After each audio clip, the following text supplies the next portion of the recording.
ቅዱስ ዮሐንስ ለጭንቀታችን መፍትሄና ለሕይወታችን ብርሃን። ሰላም ለእናንተ ይሁን የዚህ ቻናል ቤተሰቦች። ዛሬ አንድ ጥያቄ ልጠይቃችሁ። በሕይወታችሁ ተስፋ የቆረጣችሁበት፣ ጭንቀት አቀላስቶ ወደ ፈጣሪ የጮኻችሁበት ቀን አለ?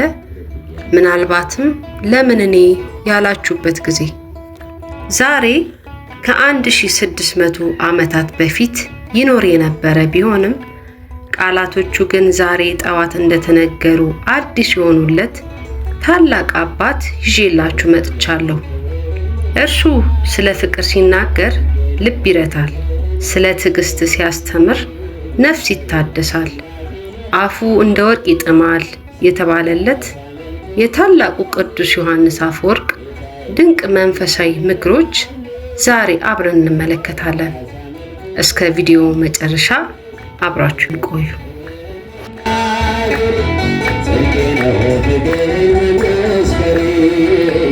ቅዱስ ዮሐንስ አፈወርቅ ማን ነው? ለምንስ አፈወርቅ ተባለ? አፈወርቅ ማለት የወርቅ አፍ ማለት ነው። ይህም የሆነው ከአንደበቱ የሚወጡት ቃላት እንደ ወርቅ የከበሩ፣ ሰሚን የማያሰለቹና የማይጠገቡ በመሆናቸው ነው። ይህ አባት የቁስጥንጥንያ ሊቀ ጳጳስ የነበረ ቢሆንም ሕይወቱን ሙሉ ግን ለድሆችና ለተገፉ የቆመ ታላቅ እረኛ ነበር።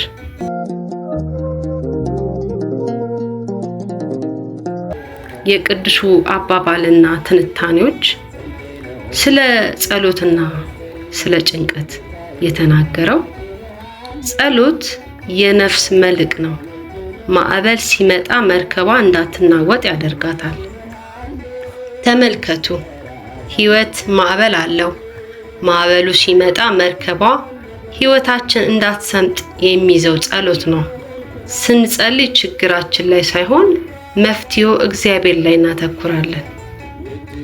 ስለ መከራና ትዕግስት ከተናገረው እግዚአብሔር መከራን እንዲያርቅል ብቻ አትጸልይ፣ ይልቁንም መከራውን የምትታገስበት ብርታት እንዲሰጥ ለምነው። ወርቅ የሚነጻው በእሳት ውስጥ አልፎ ነው። እኛም በመከራው ስናልፍ የምንጠነክረው በትዕግስት ስንጸና ነው። ስለ ምጽዋት ስለተናገረው ድሃውን ስትረዳ ለእግዚአብሔር ታበድራለህ፣ እግዚአብሔር ደግሞ ብድርን እጥፍ አድርጎ ይከፍላል። ቅዱስ ዮሐንስ አፈወርቅ ከቤተ ክርስቲያን ግድግዳ ይልቅ የድሆች ሆድ ይቅደም ይል ነበር። መስጠት መቀበል መሆኑን በተግባር እንድንማር ይመክረናል።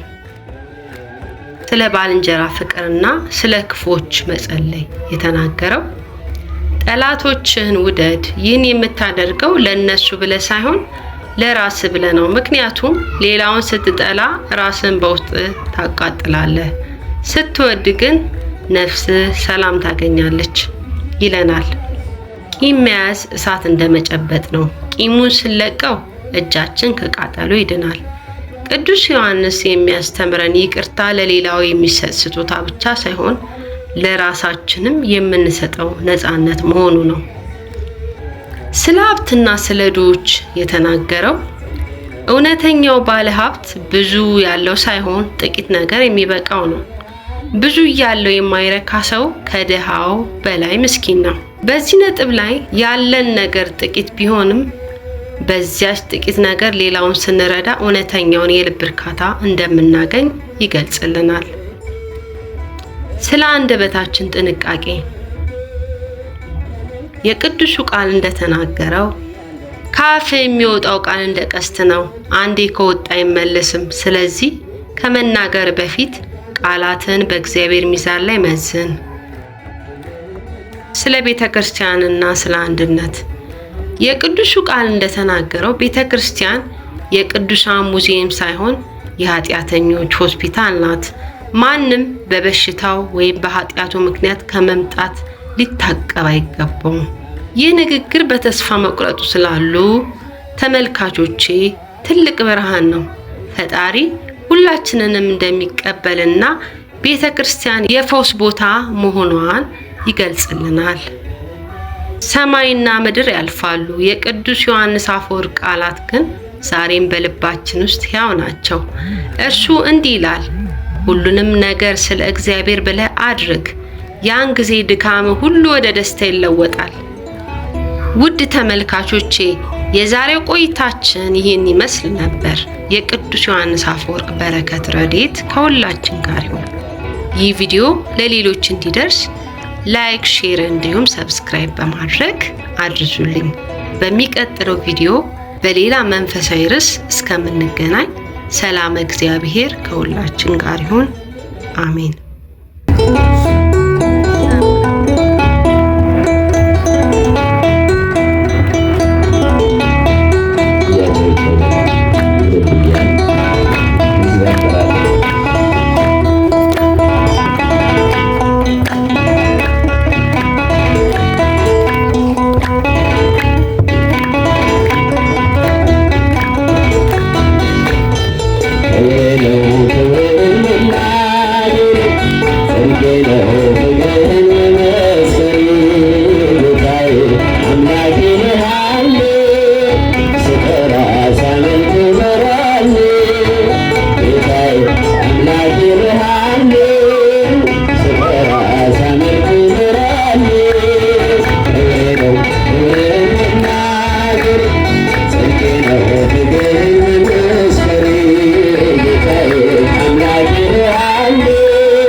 Yeah.